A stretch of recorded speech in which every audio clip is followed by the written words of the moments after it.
I refused to participate in the sexual advances of the clerk of the Senate, Jeremiah Nyegenye, sex in exchange for trips.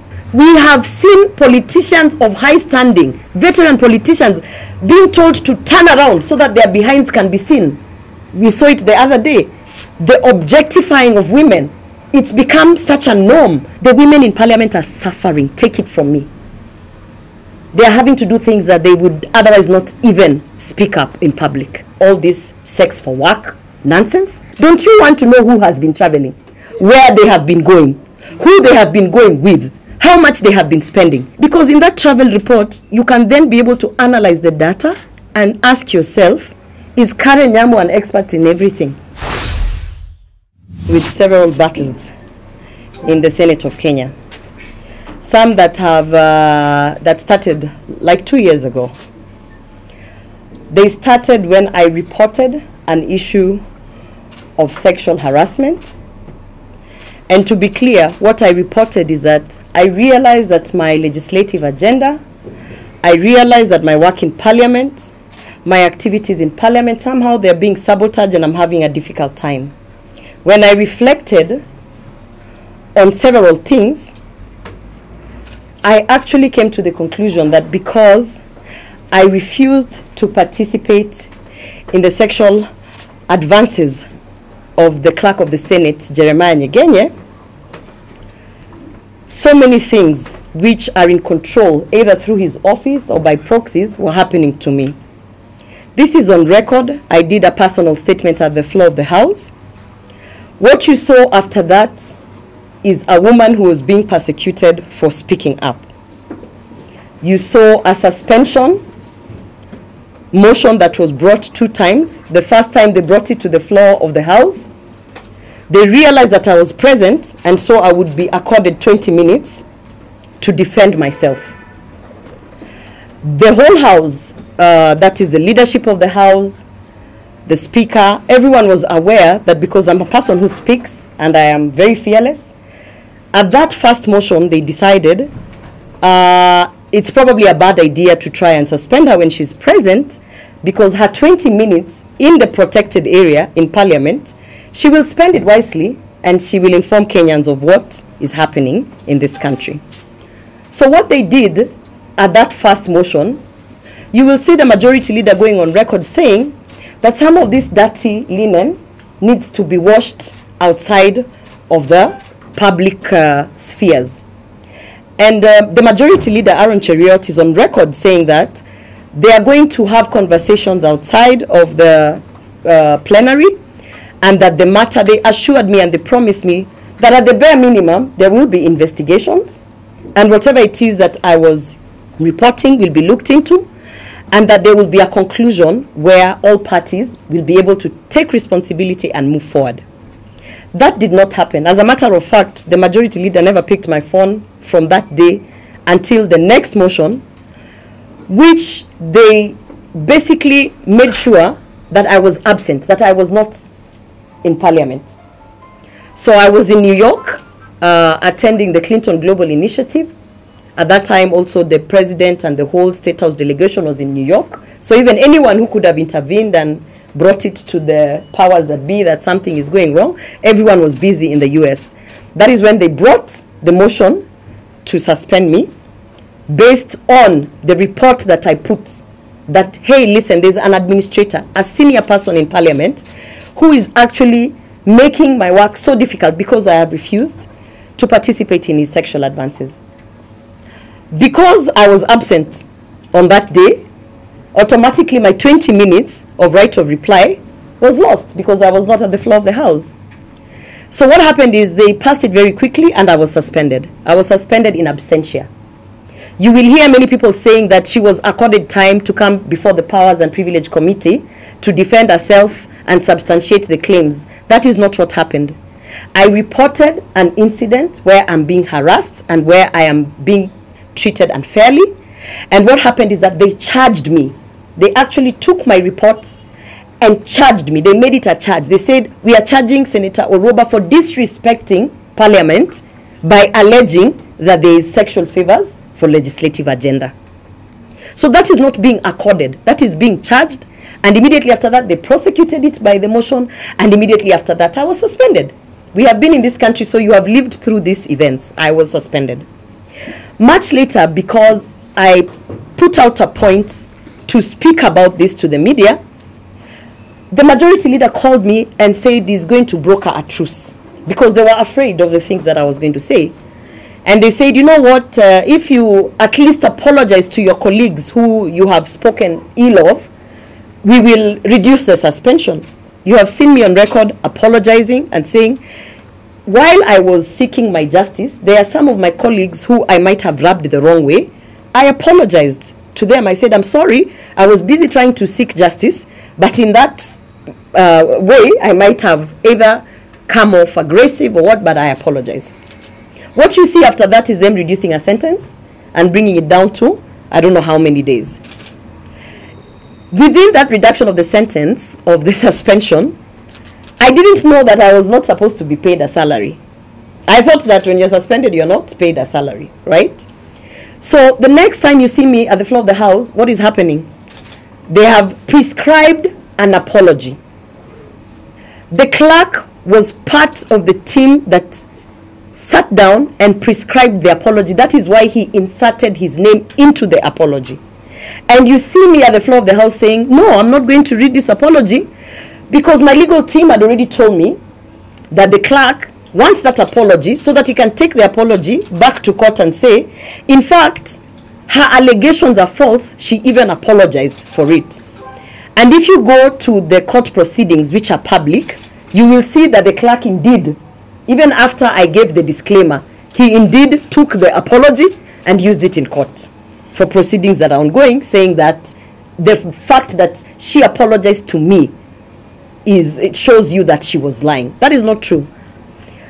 I have reported an incident of sexual harassment. To date, there is a letter to Parliamentary Service Commission. The chair of Parliamentary Service Commission is the Speaker of the National Assembly. The letter is out there. He chose not to act on it. At the bare minimum, in any workplace, at least an investigation must be conducted. I have been saying that if you think I'm lying, let the travel report of the Senate be released, because then you will see that at the point when United Nations invited me to Brussels to the 53rd Assembly, the clerk gave an advisory that there is no money, yet there are people who are sent to the same forum. You will see this kind of shenanigans in terms of sex in exchange for trips, sexual favors in exchange for legislative agenda, sexual favors in exchange for all sorts of things, including office premises and locations. That is what I've been saying. Not one single entity has investigated this. I asked to be given the travel report, which is in the custody of the clerk of the Senate. He is the custodian of the evidence that will show you that there's a lot of favoritism towards certain senators. We are 16 nominated women senators in the Senate. We have 3 elected women senators. As the fourth estate, I challenge you to go and try and get data of how many of these people travel, how frequent they travel, why are they traveling, who is approving those trips. I challenge you to also go and find out all other kinds of favors, including why certain people, their bills are forever on the order paper, their bills and the legislative agenda is advanced, why certain people seem to have it easy in Parliament. I didn't want to take it there, but I respect the courts, I respect the judicial system. You are aware that the judgment of the defamation is out and that I have been fined 10 million for defaming the clerk of the Senate. I respect the judicial system. I know, because I am not new to the legal system, that there are many legal loopholes which criminals have been using to get these favorable judgments. Because they always say the law is an ass, right? There are many legal loopholes, and I understand and I know the legal loophole that the clerk of the Senate used. He made sure that he will influence that my motion to suspend me would come when I'm absent. Because if I'm absent, he knew that I must speak the truth. And if I speak the truth when I'm not in parliament, he knew that he could take that video and take it for defamation. That is exactly the legal loophole that he did. So his whole evidence is based on a video that I did in response to an already public engagement. It was already in parliament being discussed that the clerk of the Senate is fighting with Senator Orwoba because Senator Orwoba has said that the clerk of the Senate, you know, is making her life hell because he's not, I'm not playing ball. It was already in public through the parliamentary proceeding. He did not sue parliament because he cannot sue parliament. But he waited for me to respond because he knew that I had to respond, which I did. And that is the video that he took to take for the defamation. So I respect the process, the court proceedings. However, I don't agree with it. And that is why our country, we have an opportunity to appeal. So I have appealed and I am appealing. And my legal team has taken it. Even the 10 million is absurd. It is meant to scare any member of parliament who thinks that they will wake up and say, this is true, this is happening. It is meant to scare any woman. Where we are today, and this is my message today, to women out there, all the women in Kenya, nobody is going to fight for you. You see some of us legislators going to Kericho to fight for the women who are working in the tea plantations. You have had the issue of sex for work. How can I go and fight for a woman in Kericho when I cannot fight for myself in parliament? We all know very well the culture that has been bred in these spaces. It's not only in Kericho. It is in EPZ. It is in all these workplaces. It is in our homes, where even our domestic staff members are subjected and put to a corner. We have seen politicians of high standing, veteran politicians, being told to turn around so that their behinds can be seen. We saw it the other day. The objectifying of women. It's become such a norm. Because if you raise your head and say, this is wrong, they suspend you, they illegally try to remove you from Senate, they hit you with a 10 million bill. But I want to say this. Wangari Maathai did not strip in Uhuru Park because it was easy, right? Nobody said it would be easy. There is a price to pay to end the culture of sexual harassment. And I'm willing to pay that price. And I'm willing to pick up that fight. And I'm willing and I'm ready. And if they thought that is what is going to silence me, that will not silence me, because I know there are staff members in parliament who are raped in that parliament. Staff members who work there. Any sexual engagement that is non-consensual, that someone has not put their consent, that they have been backed to a corner, like we have seen our politicians on the platforms being told turn around, and they feel the pressure because you know who is this person and everything. That is rape. And I'm telling you, it is happening in parliament. And I'm not going to be quiet. I will speak about it. I mean, what else can they take away? Where I'm standing, I have served a suspension for 6 months. Where I'm standing, I have not been paid my salary forever, you know. Where I'm standing, I don't know how many court cases because of speaking up. Where I'm standing, my own political party does not like the guts that I can stand up and say this is wrong. What else will you take away from me? I know that you have sending me all sorts of signals, telling people to come and tell me that they will finish me. I know that there's a threat to my life. But I also know that there are so many women who are counting on me to keep my head up and to keep speaking the truth in times where many people will be harassed, intimidated, jailed, and even their lives taken away. Innocent Kenyans being shot because they dared to go to the street to even demonstrate. I know that. So I want to say this to Jeremiah Nyegenye. This is a battle that I will take to the end. Because what happened in parliament, to me, is just but the surface. The women in parliament are suffering. Take it from me. They are having to do things that they would otherwise not even speak up in public.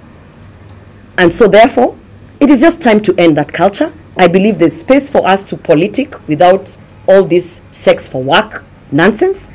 And if we can go out and fight for the women in the tea farms, in the industries, wherever, we have to start from the spaces that we are in. It is wrong. I will never conform to it. And so I remain strong. My legal team, thank you, my legal team, for the work that they are doing. We continue to fight the good fight. And as you can see, do I look defeated? I don't think I don't look defeated.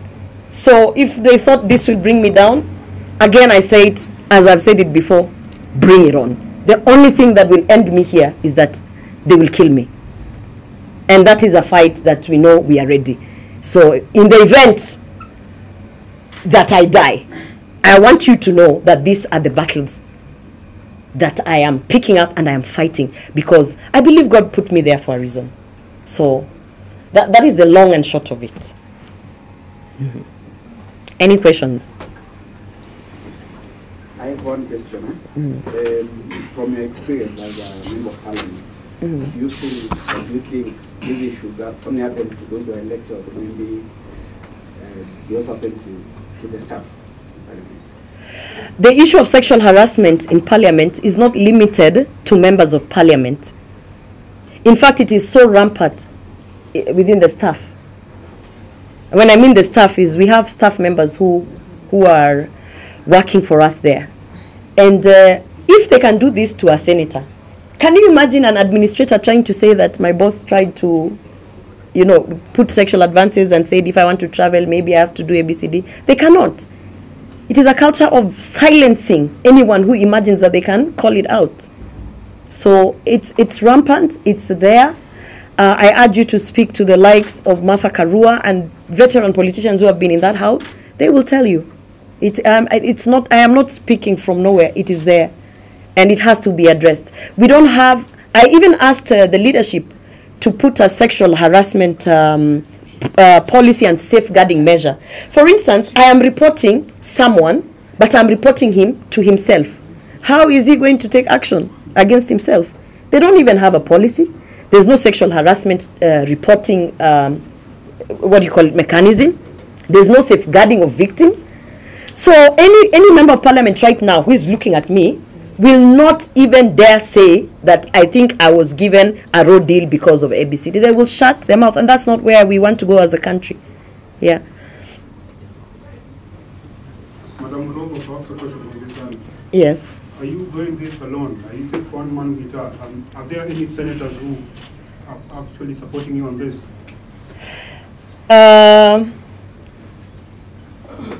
I have not only senators but members of the National Assembly who are supporting me.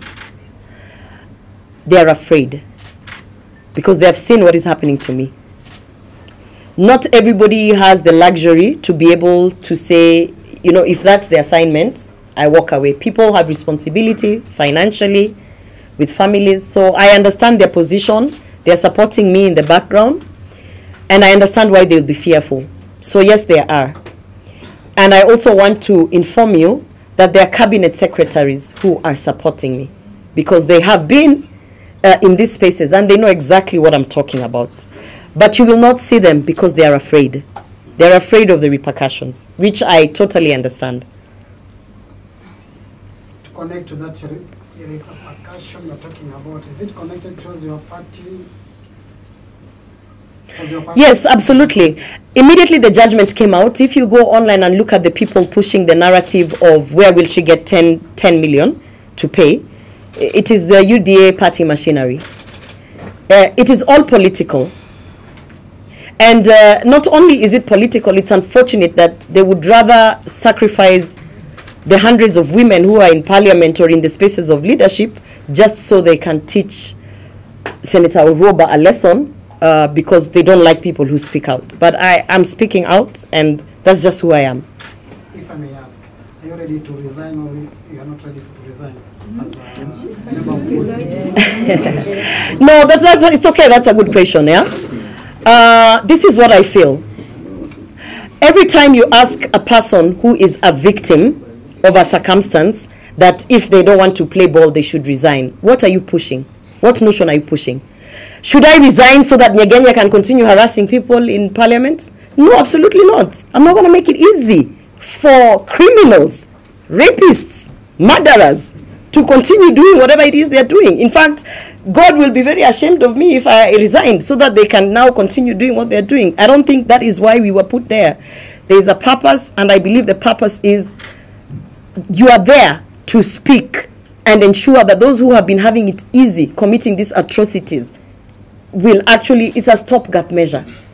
There's someone to say, no, we cannot continue with this. Otherwise, if I was to resign even before they suspended me and removed me, we would not be having this press conference. Yeah, last question. Recently they saw with Matiang'i, and at that time also they saw with Matiang'i. That's where the lineage of these circumstances started. Not really. Yeah. Not really. It's part of it, but not really.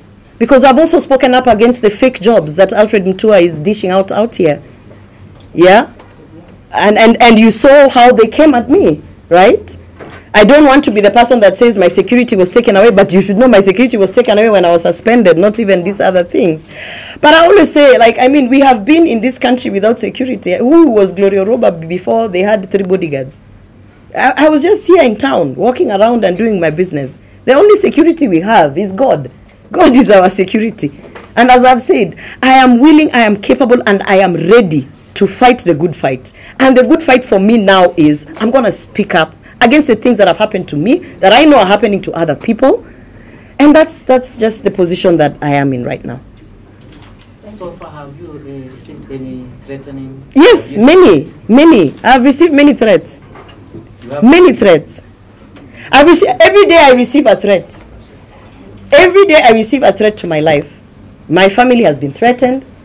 Everybody around me has been, my staff members have been threatened. So we understand where we are in, but I also know that I cannot give in. Because if I give in, what are you people going to do? If I give in, what are the people in Kericho who are literally being raped in order to be given jobs? What are they going to do? So I can't give up. I can't give up and I can't give in. So this is it. Senator Orwoba, Jambo. Salama. Do you have any evidence for sexual harassment? Maybe. That's a very, that's a good question, because they said I didn't substantiate. If you look at my report, I said, oh, this and this happened, and now because I refuse to play ball here, suddenly my trips are being cancelled. Suddenly my office is this and that. Suddenly there's this fight and that fight.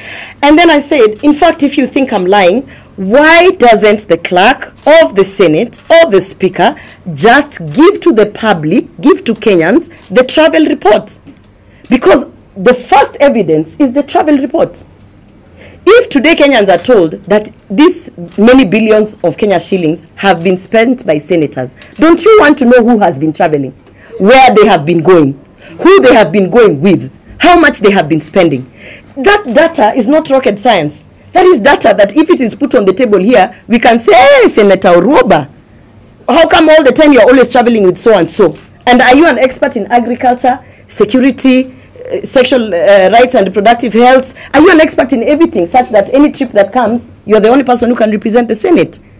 That is the first evidence. But who is the custodian of the evidence?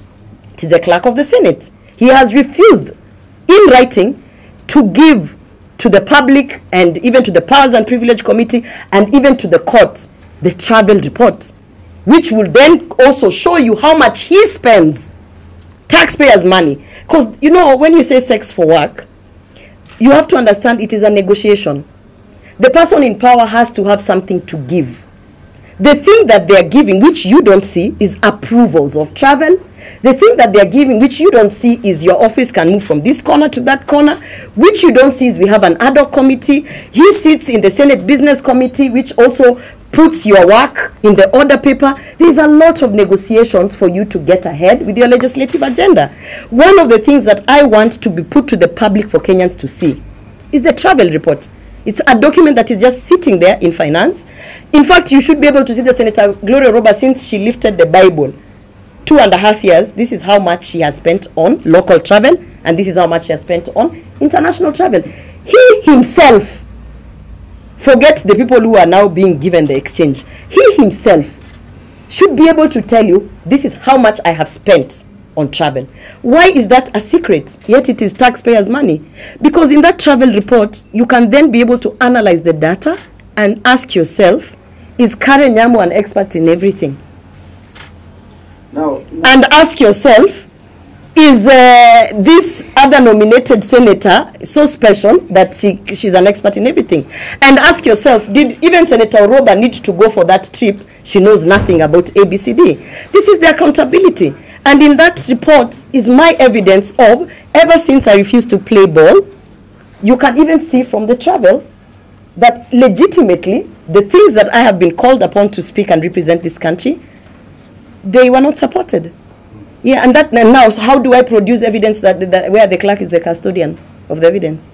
now in that assumption, Are there other senators playing ball? I can't speak for, I cannot speak for the other senators, but I can speak for myself. And for myself, I'm not playing ball. And I'm asking you, go and audit, ever since I said no, I don't want to participate in this, go and audit how many of my things, legislative or otherwise, have actually been tanked. Juzi tumesikia mwingine akiamua akipinduka kwa ile tulikuwa tunasambaza hiyo video. Comment on that. Isiyo ndio nimesema, ikifika mahali ambapo mpaka mwanasiasa kama yule Sabina Chege is not a first timer. Ikifika mahali kama ye anapata hiyo pressure mpaka anaambiwa mbele ya watu pinduka na anajipata amepundika, unafaa ujiulize haswa ni nini hiyo inawafanya wanaogopa mpaka wanafanya vile vitu wanafanya.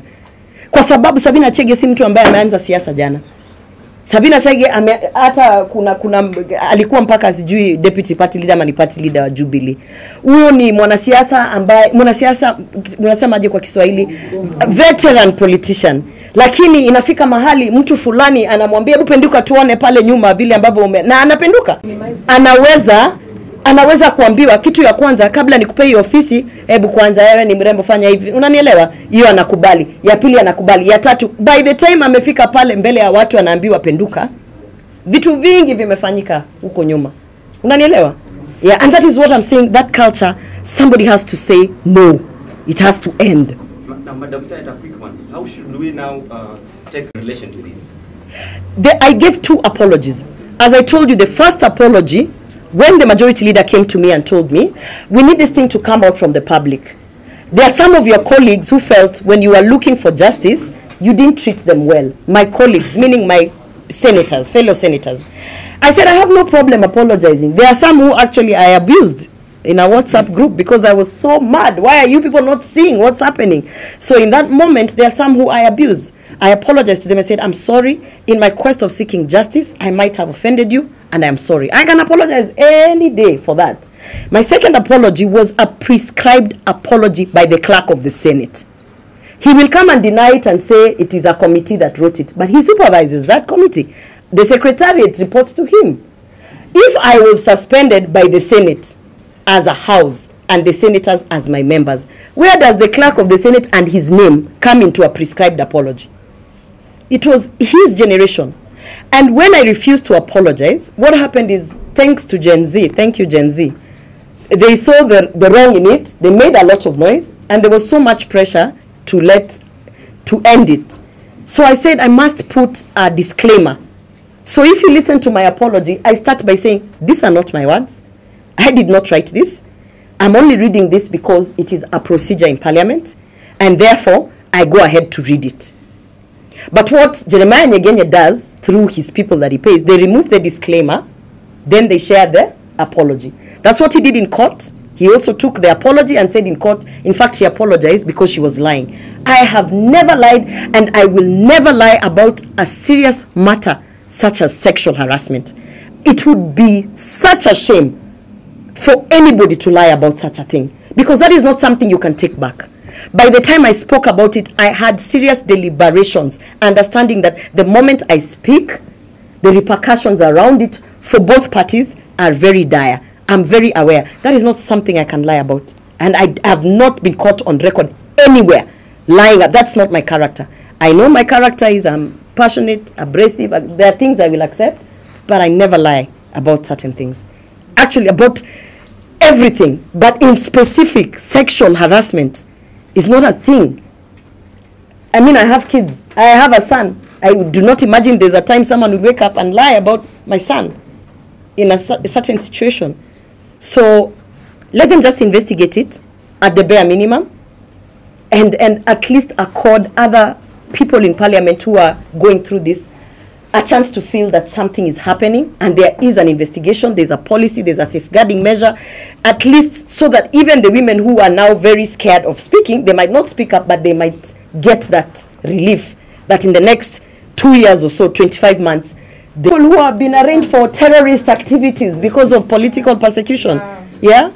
So, I mean, let's also be honest in the context that we are living in. I am not going to subject my family. Myself, I don't have an issue. But my family further to persecution. Yeah. Thank you.